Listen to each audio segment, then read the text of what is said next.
Estamos de volta. Entre 2017 e 2025, Sergipe registrou 145 casos de feminicídio. Ano passado, a gente contabilizou 10 casos. Este ano, 9.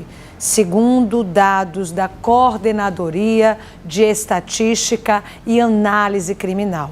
Os detalhes a gente acompanha agora na reportagem de Vitória Costa.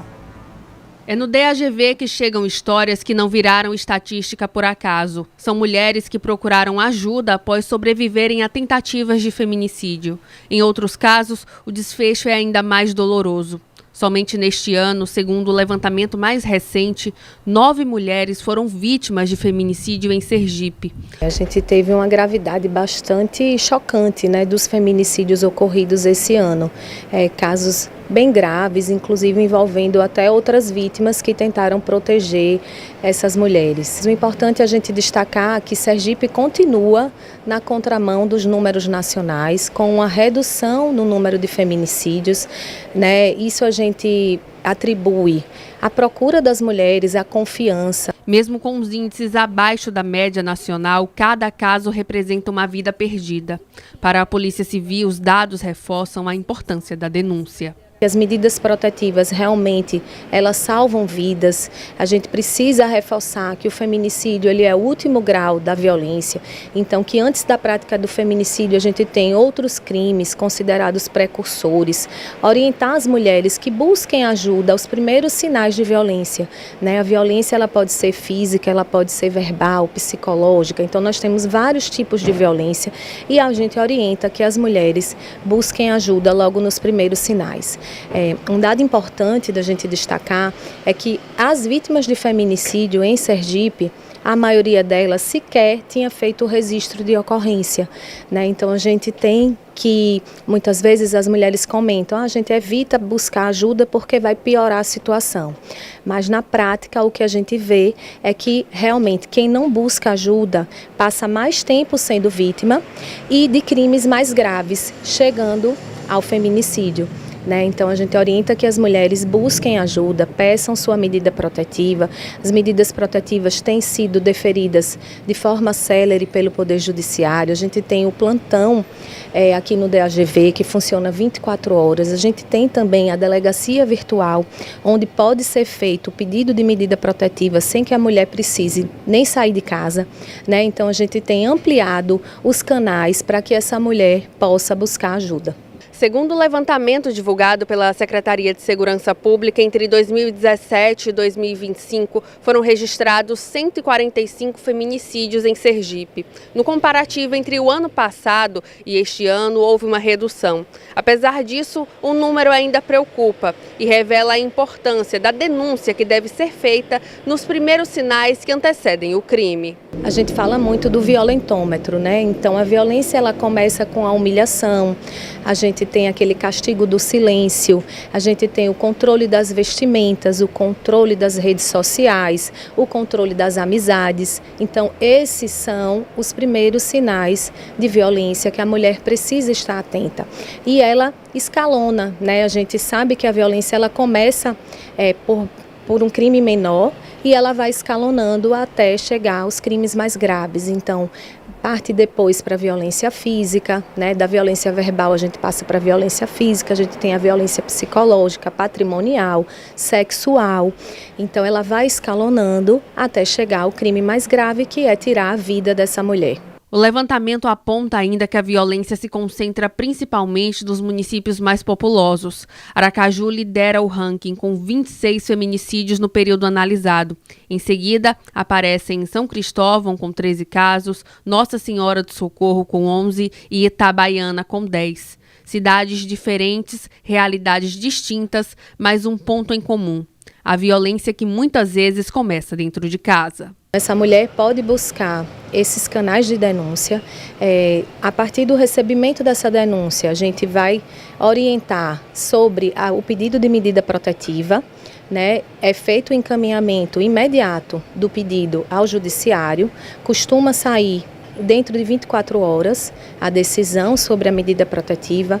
A medida protetiva ela tem várias formas, ela tem desde o afastamento do agressor do lar, até a proibição de contato com a vítima, suspensão do porte de arma.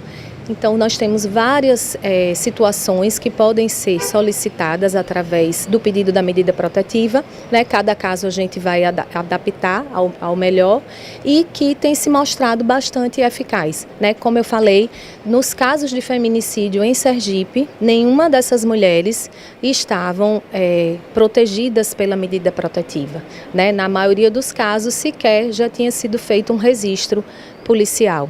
Então, realmente, as mulheres precisam buscar essa ajuda o quanto antes. A gente fala de números, mas são pessoas, existências. São crianças órfãs do feminicídio, famílias dilaceradas e um crime que anuncia muito antes de acontecer, antes de chegar à morte. Aqui no estúdio, eu já apresentei a vocês, eu estou com a Valdilene Martins, especialista no assunto. E a pergunta principal que a gente se faz é, temos avanços. Você está aqui falando sobre isso, a gente está aí mostrando números, a gente está mostrando novas leis, temos lei da importunação sexual, Maria da Penha, enfim, do feminicídio, inclusive. Mas por que a gente já tem noção da realidade?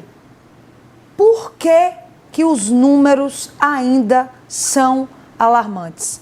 Boa noite, Valdilene, muito obrigada. Boa noite a todos e todas que nos assistem.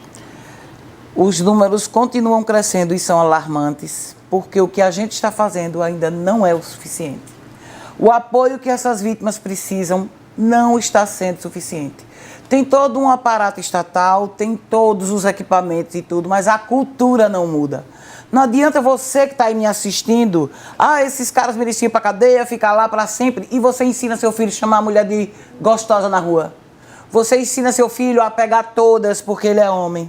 Não adianta você não dizer não a seu filho e criar ele como se fosse o todo-poderoso. Criar filhos narcisistas, homens imprestáveis. E, por outro lado, criar mulheres, sabe?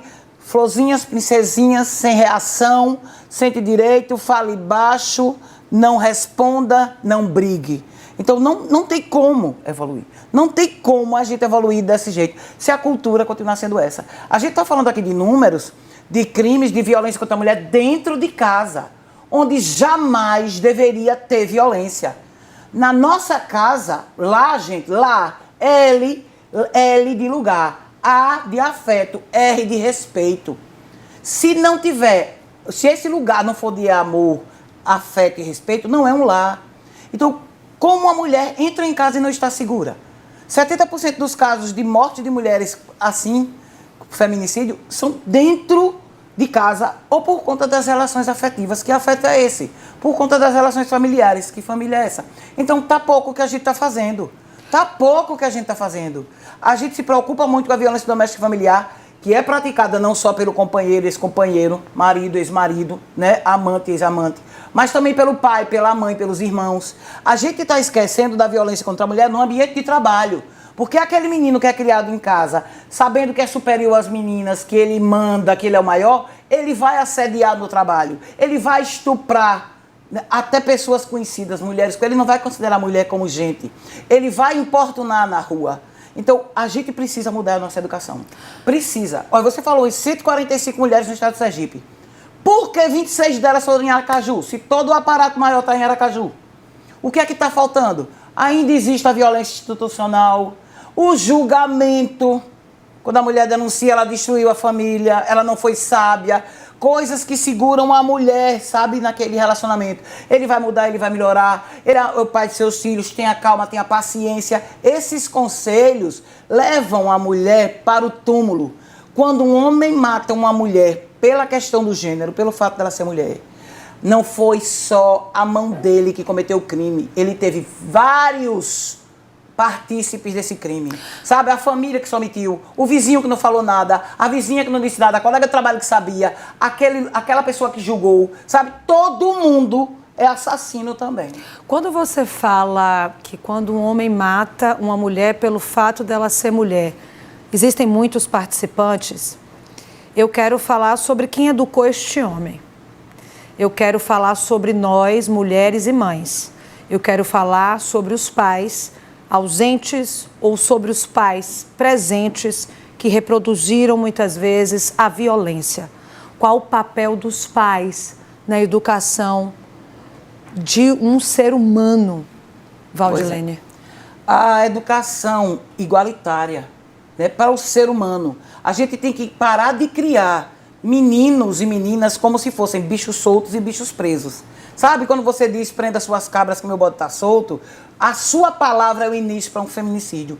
Toda vez que uma mulher dessa morre, a gente vê muita gente se compadecendo, chorando por um tempo. Mas ninguém tem dó do sofrimento que ela passou antes. Há pouco foi falado muito claro, nenhum feminicídio acontece do dia para a noite. Todo feminicídio é um crime evitável e anunciado. Essas mulheres que morreram aqui, ninguém poderia ter ajudado. Você que sabia do sofrimento dessa mulher, o que você fez? Aí depois a gente vê as reportagens. Aí eles brigavam muito. Aí ele batia nela. Ele xingava ela. Ele fazia, e você fez o quê? Ah, mas eu denunciei e ela não se mudou. Ela não saiu e voltou. Você chamou ela para conversar? Você pagou alguma conta para ela? Disse, vai ficar aqui na minha casa uma semana? Deixa eu levar você na casa-abrigo? Deixa eu pagar alguma conta que você tem atrasado? Porque o fator financeiro é um dos maiores que fazem essa mulher permanecer naquele relacionamento abusivo. O fator financeiro, a questão religiosa, sabe? Ai, você precisa orar por ele. Homem agressor precisa da polícia, do pelotão de choque, é do Getan. Ele não precisa de Deus, não. Você está entendendo? Porque se ele tivesse Deus, ele não agredia quem ele deveria amar e respeitar e cuidar. Como um homem, quando ele mata a mãe de seus filhos, a pessoa que dorme com ele todo dia, ele não ama ninguém. Inclusive tem deles que também matam as crianças, até para se vingar. Teve um caso recente que ele deu entrevista dizendo, eu estava pensando o que é que eu fazia para me vingar dela, porque ela se separou dele. Então, absurdo, né? Não querer mais ele. Aí ele achou pouco que matar ela seria suficiente. Foi lá e matou o filho dele com ela de 8 anos. Então vocês vejam que esses homens, eles não têm limite, homens desse tipo. E aqui eu falo dos homens e a gente sabe que eles não são todos iguais, né? Eles não são todos iguais. Não, eles não são todos iguais. Mas sabe o que está faltando? Os que não são iguais falar alguma coisa. Exatamente. Não basta você não ser. Eu queria falar sobre isso, Valdilene. É claro que todos os homens não são iguais, é claro que temos muitos aliados e muitos homens me questionam o que é que eu posso fazer.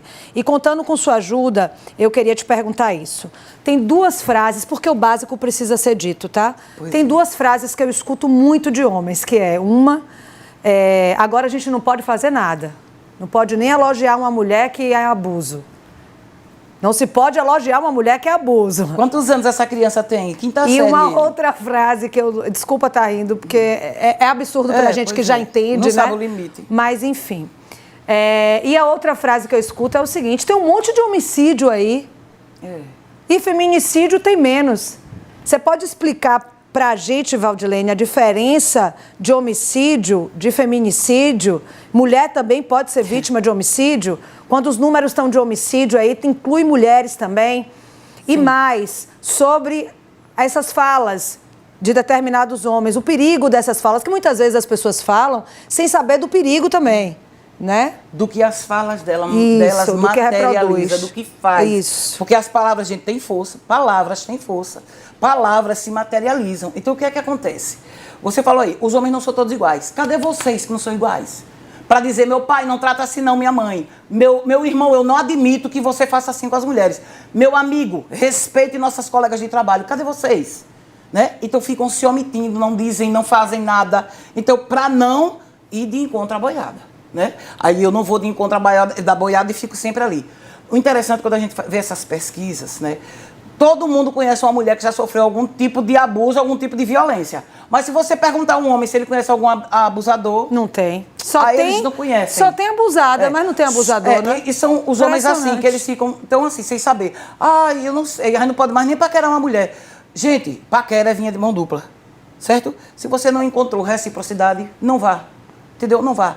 O corpo da mulher não é público, a mulher ela pode estar com a roupa que ela estiver, você não tem direito de tocar, de abusar, de fazer nada disso. Então, a consciência parte do momento que você entende que mulher não é coisa, mulher não é panela, ela não precisa de tampa, a mulher não é uma banda de uma laranja que ela precisa de outra, a mulher é um ser pleno, completo, como qualquer homem.